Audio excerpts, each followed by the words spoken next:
दोस्तों, जैसे कि आप सब जानते हैं, केंद्र सरकार ने डीए में 4% की बढ़ोतरी कर दी है। अब आपका डीए 46% से बढ़ करके 50% हो गया है।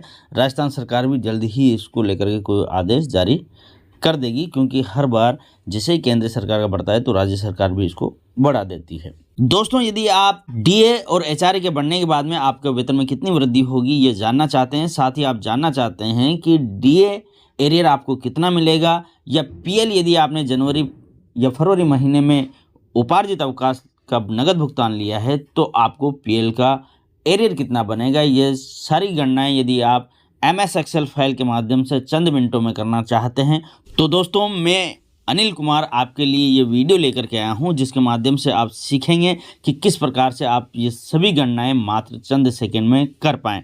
तो दोस्तों, इसके लिए आपको सबसे पहले हमारे चैनल को सब्सक्राइब करना है। सब्सक्राइब करने के बाद में बेल आइकन के बटन को प्रेस करना है। उसके बाद में आपको पूरा वीडियो प्रारंभ से लेकर के अंत तक देखना है, ताकि आप अच्छे से समझ सकें और इसकी गणना कर सकें। दोस्तों, डीए और एचआरए बढ़ने से वेतन में होने वाली वृद्धि और डीए और एचआरए का जो एरियर है, साथ ही जो पीएल का एरियर है, उसकी गणना करने के लिए मैंने एक एमएस एक्सेल फाइल बनाई है। इसको आप डब्ल्यूपीएस ऑफिस के माध्यम से ओपन करें। यदि आपके मोबाइल में डब्ल्यूपीएस ऑफिस नहीं है तो इसको आप किसी भी एक्सेल शीट के माध्यम से इसे ओपन कर सकते हैं। जैसे ही आप इसे ओपन करेंगे तो कुछ इस प्रकार से आपको इसका इंटरफेस देखने को मिलेगा। डब्ल्यूपीएस में कुछ ऐसा आ सकता है, तो टूल्स के माध्यम से यहाँ एरो का निशान है, इसको जा करके आप देख सकते हैं। तो यह एमएस एक्सेल फाइल आपको कुछ इस प्रकार से देखने को मिलेगी। ये पूरा मैं आपको इसको एक बार बता देता हूँ। ये है। अब इसमें आपको क्या क्या भरना है, महत्वपूर्ण कुछ चीज़ें हैं जो आपको इसमें भरनी है। पहला, आपका एचआरए बढ़ा हुआ है तो आपका एचआरए जनवरी में कितना मिला था वो आपको यहाँ पर भरना है। भरने के लिए दोस्तों यहाँ पर एडिट का विकल्प है। सबसे पहले आपको यहाँ पर जो कोने में एडिट का विकल्प दिया गया है, इस पर आपको क्लिक करना है। इसी के बाद आप इस एक्सेल शीट पे काम कर पाओगे। इसके बाद में दोस्तों, यहाँ पर जो आपको जनवरी का एचआरए मिला था उसके लिए आपको यहाँ पर सिंपली टच करना है। टच करते 3 एचआरए 9, 18 और 27% मिलते थे। जो भी आपके केस में है उसको आपको ले लेना है। जैसे मैं 9% ले लेता हूँ।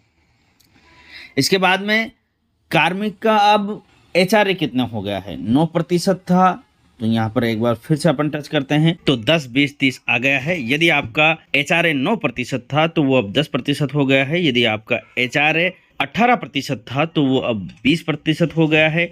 और यदि आपका एचआरए 27% था तो वो अब 30% हो गया है। हमारे केस में 9% था जो कि बढ़ करके 10% हो गया है, तो यहाँ पर 10 ले लिया है। इसके आगे देखते हैं दोस्तों, यहाँ पर दिया गया है क्या पीएल का नगद भुगतान लिया है।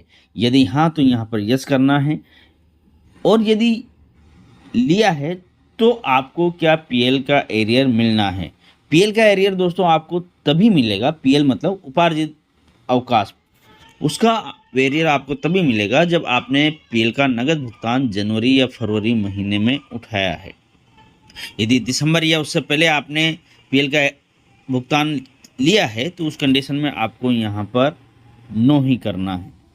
नो करने के बाद में दोस्तों आप नीचे यहाँ पर देखें उपार्जित अवकाश है, उसको आपको उपार्जित अवकाश नहीं मिला तो NA लिखा हुआ आ जाएगा।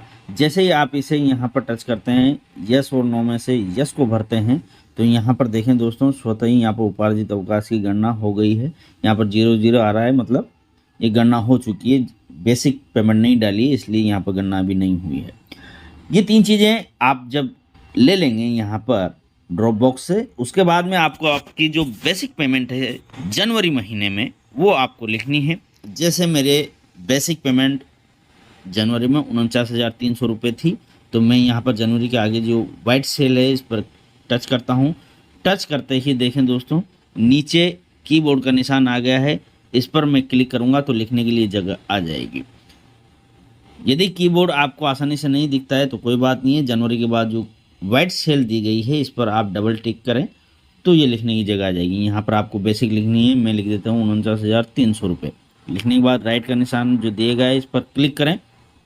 सारी गणना स्वतः ही होकर के आ जाती है। दोस्तों, जो येलो कलर की सेल्स हैं यहाँ पर आपने जो वेतन प्राप्त किया था 9% के एचआरए और 46% के डीए के साथ, तो तो यहाँ पर मकान किराया आ गया है और महंगाई भत्ता आ गया है जो कि आपको मिला है जनवरी फरवरी में। यहाँ पर आगे जब आपका HRA 9% से बढ़कर के 10% हो गया है या 18 से 20 या 27 से 30 हो गया है, तो उस कंडीशन में जो HRA आएगा वो यहाँ पर देखने को मिलेगा आपको और DA यहाँ पर देखने को मिलेगा। दोनों का जो अंतर है आपको यहाँ पर देखने को मिलेगा। जैसे हमारे जनवरी में मकान किराया 493 रुपये का अंतर आ रहा है, मतलब 493 रुपये मेरा मकान किराया बढ़ गया है और महंगाई भत्ता 1972 रुपये बढ़ गया है। तो ये जनवरी का 493 रुपये और फरवरी का 493 रुपये। इसी प्रकार से महंगाई भत्ता 1972 रुपये जनवरी में बढ़ा है और फरवरी में भी 1972 रुपये बढ़ा है। हर महीने इस प्रकार से बढ़ गया है। अब दोनों का जनवरी फरवरी का जो टोटल एरियर मेरे को मिलने वाला है 986 रुपये तो मकान किराए का मिलेगा और महंगाई भत्ते का 4,930 रुपये एरियर बनेगा, जो कि GPF 2004 या GPF में जमा होगा जैसे ही राज्य सरकार के इससे संबंधित निर्देश आएंगे उस प्रकार से। तो दोस्तों इस प्रकार से टोटल देखते हैं अपन तो 2,465 रुपये प्रति माह बढ़ोतरी HRA और DA के बढ़ने से हुई है। इस प्रकार से ये गणना हम कर सकते हैं दोस्तों। अब कई साथी ऐसा हो सकता है जिनके मार्च महीने में भी, या हो सकता है राज्य सरकार अभी DA की घोषणा अभी नहीं करे, मार्च का वेतन बन जाए उसके बाद करें, तो उस कंडीशन में मार्च का भी आपको वेतन मिलेगा। तो उस कंडीशन में दोस्तों मार्च का ये जो वेतन है यहाँ पर भी आपको 49,300 रुपये लिखने हैं, मतलब जो बेसिक जनवरी में थी वही लिखनी है। जैसे मैं यहाँ पर 49,300 रुपये लिख देता हूँ। तो उस कंडीशन में दोस्तों यहाँ पर मार्च का भी अंतर सारा का सारा आ जाएगा। ये देखें दोस्तों, मार्च का यदि आपको एरियर मिलना है तो उस कंडीशन में आपको मार्च को भरना है, वरना नहीं भरना है। अभी फ़िलहाल मैं इसको यहाँ से हटा देता हूँ, इसको कर देता हूँ मैं 0। इसके बाद में उपार्जित अवकाश को देखें दोस्तों, तो उपार्जित अवकाश DA बढ़ने से जो अंतर आया है वो क्या है, 46% DA के साथ में 35,989 रुपये उपार्जित अवकाश का नगद भुगतान मिला था। परंतु यह जनवरी फरवरी में मैंने उठाया है तो उस कंडीशन में मुझे 36,975 रुपये मिलना था। इस प्रकार से मुझे 986 रुपये का ये जो एरियर है वो भी मिलेगा PL भुगतान में। इस प्रकार से टोटल महंगाई भत्ते का जो एरियर है वो 4,930 और HRA का 986 रुपये बनेगा। इस प्रकार से दोस्तों आप इस MS Excel फाइल के माध्यम से बड़ी आसानी से आपके बढ़े हुए वेतन की DA एरियर और PL एरियर की गणना कर सकते हैं दोस्तों। अब ये जो एक्सेल फाइल है ये आपको कहाँ से मिलेगी, ये या तो आपको कहीं ना कहीं आपके जो व्हाट्सएप ग्रुप्स हैं वहाँ से आपको मिल जाएगी। यदि नहीं मिलती है तो डिस्क्रिप्शन बॉक्स में जाएं दोस्तों, वहाँ पर मैंने टेलीग्राम चैनल का लिंक दिया गया है, वहाँ से आप हमारे टेलीग्राम चैनल को ज्वाइन करें। वहीं पर आपको यह एक्सेल फाइल मिलेगी, वहाँ से आप इसे डाउनलोड करके इसमें आपके वेतन की गणना कर सकते हैं। दोस्तों आपने पूरा वीडियो देखा, इसके लिए आपका बहुत बहुत धन्यवाद, शुक्रिया।